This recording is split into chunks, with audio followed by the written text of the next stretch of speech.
চট্টগ্রামের ব্যবসায়ী স্মার্ট গ্রুপের চেয়ারম্যান ও সাবেক সংসদ সদস্য মুজিবুর রহমানের বাসায় 2 দফায় গুলির ঘটনায় নগর পুলিশ নিজেদের ব্যর্থতা স্বীকার করেছে। রোববার 1 মার্চ রাতে জরুরি সংবাদ সম্মেলন করেন নগর পুলিশের অতিরিক্ত কমিশনার ওয়াহিদুল হক চৌধুরী। তিনি বলেন, এই ঘটনা একটি বিচ্ছিন্ন ঘটনা হলেও পুলিশি তৎপরতায় সীমাবদ্ধতা প্রকাশ পায়।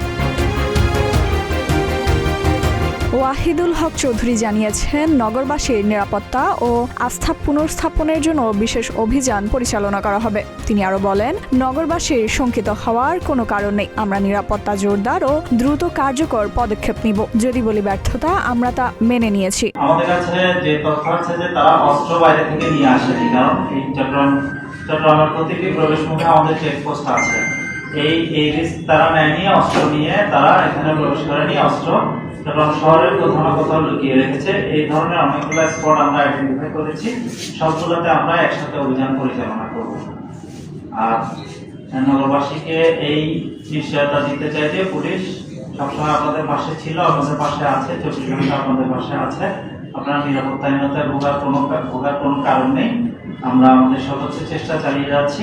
ইনশাআল্লাহ এই সাম্প্রতিক পূর্বের অন্যান্য ঘটনায় যেভাবে অপরাধীরা ধরা পড়েছে, এই সাম্প্রতিক ঘটনার অপরাধীরাও ইনশাআল্লাহ পুলিশের জায়গায় আটকা পড়বে, অচিরে আটকা পড়বে এবং অস্ত্রগুলো উদ্ধার করতে আমরা সক্ষম হবো ইনশাআল্লাহ।